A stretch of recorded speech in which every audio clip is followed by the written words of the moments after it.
So hey, that was the end of turn 3 for the Loyalists, and as you can see, the Purge has really been showing out in this game.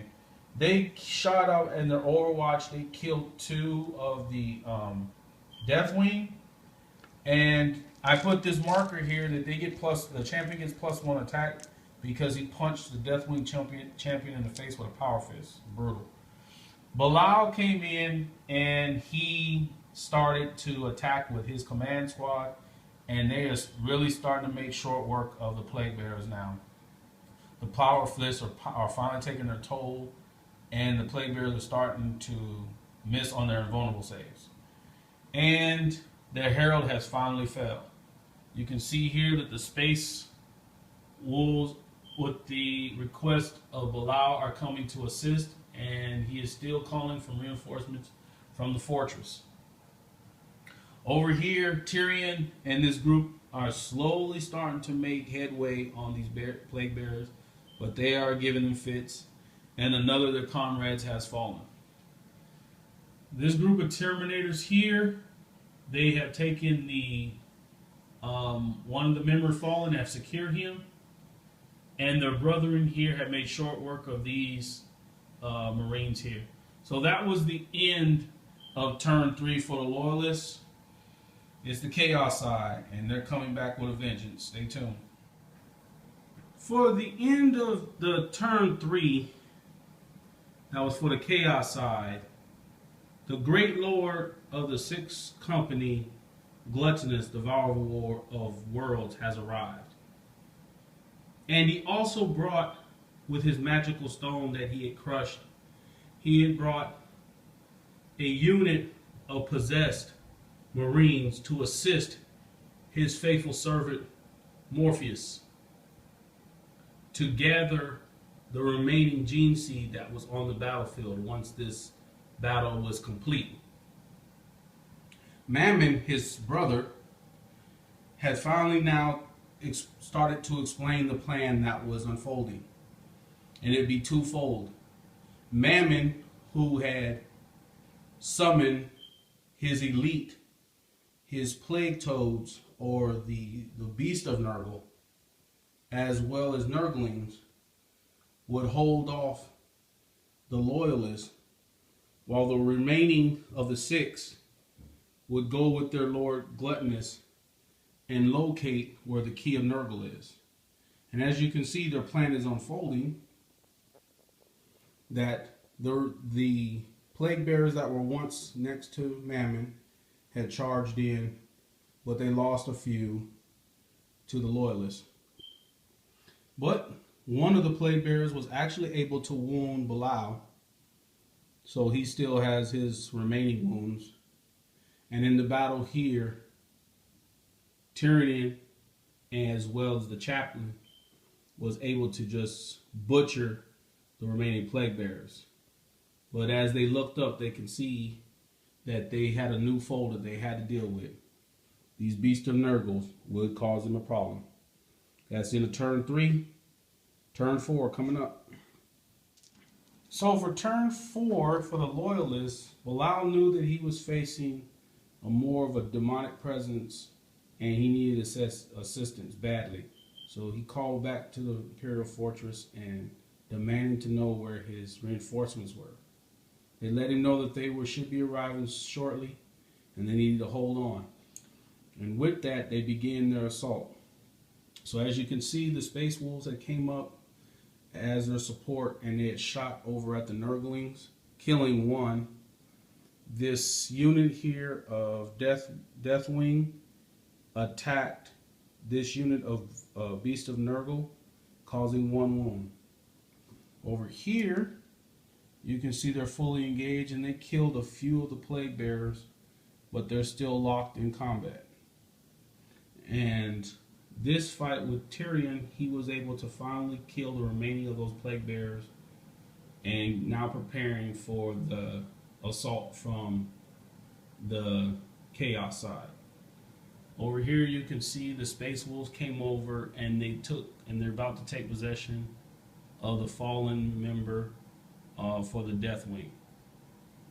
And here you'll see that there's actually been combat, there is a challenge that is occurring, but no one wounded each other. 2 of the Deathwing brethren had fallen, but in their anger, they nearly wiped out all of the possessed. So it's getting pretty intense over here. And Morpheus, he is an actual independent character, so he separated himself from the unit to try to hide. So there you have it for turn 4. Let's see what happens on the Chaos side. So as the turn 5 for the Chaos forces had emerged, Mamon had sent forth the remaining of the Lords of Rust to claim the relic, and as well as he sent forth his Beast of Nurgle to attack Tyrion and his forces. And as you can see, they have claimed the relic, and once they claimed the relic, they were able to activate it. And the relic pointed to this location, to where the actual site of the entrance to where the Key of Nurgle is at. And as you can see, Gluttonous is leading his forces to that location.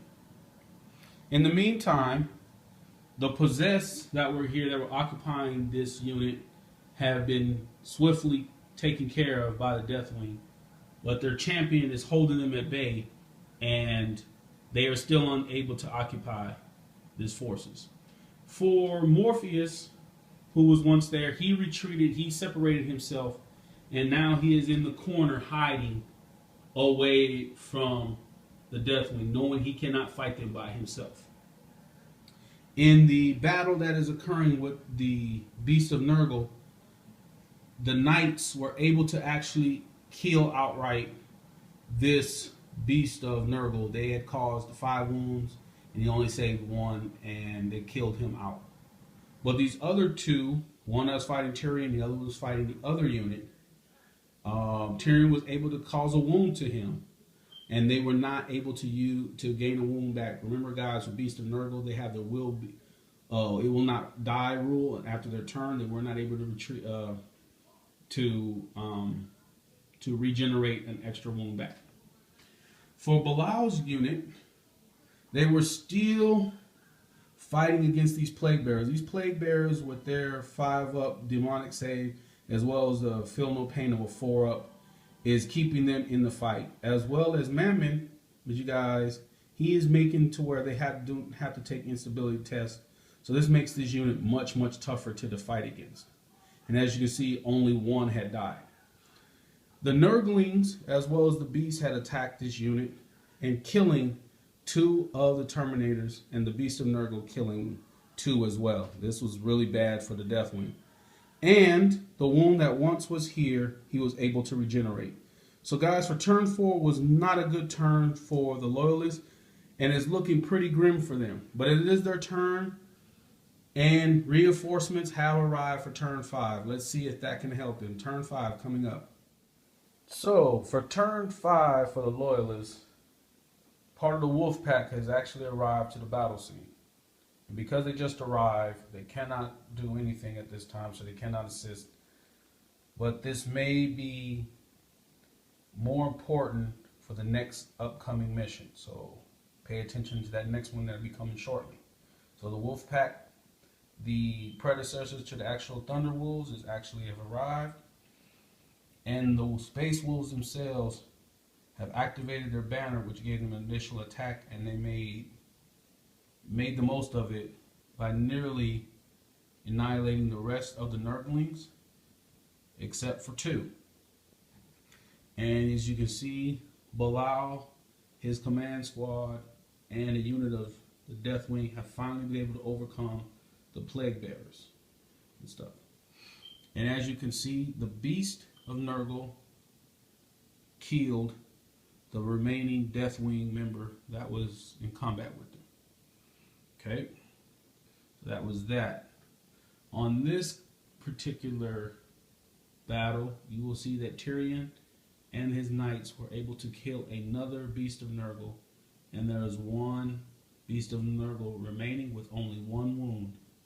So that's pretty interesting as well. You'll see this unit of Space Wolves have actually took possession of this unit of Fallen, And the Deathwing here made short work of the last remaining of the possessed, except they cannot move because this challenge is still underway. So they're still being held up. That was a turn 5 for the Loyalists. It is now Chaos' turn to retaliate. We will see what happens in turn 5. Stay tuned. So guys, that was the end of the game. And as you can see, the Lords of Rust actually claimed the relic. And instead of shooting, they are hightailing it to the actual location. So to understand what actually occurred, after the relic first had to point to the location first. So they first had to obtain it, which they did. They had to point to the location, which is here. And then after that, they have to move the relic to that location in order to, it's like the key. So they can unlock, so they can actually gain access to the tunnel to the Key of Nurgle. Okay, so kind of just put things in perspective. As well as Mamon, understanding he's a living icon. So he can summon and continue. Not only does he summon, he prevents the demons from having to worry about the instability test because they're using his essence. And he can continue to summon demons. So I rolled dice in order to facilitate that. And you can see he had summoned another unit of Plague Toads, or Beast of Nurgle, 8 Plague Bearers, and 2 of the Nurglings. So that's who else he summoned, but of course they cannot move yet after being summoned. Tyrion and his forces were finally able to kill this unit of Beast of Nurgle. This challenge here is still ongoing. Neither side is gaining an advantage in this, and so this is keeping this unit here at bay. And the Beast of Nurgle were able to kill another Son of the Lion, or Sons of the Lion, which is the command group for Belial. So as you can see, the one with the banner had fallen. So the Deathwing here really taking a pounding here coming from the forces of Chaos. And a Nurgling surprisingly was able to kill a Deathwing member. And the Wolves, as well as the Deathwing, were able to almost kill all the Nurglings, which left one left. So there you have it for this particular mission. As you can see, it is now moving towards a more towards now the capturing of the Key of Nurgle itself, and things are starting to heat up. So I'll see you guys for the next upcoming mission. Take care.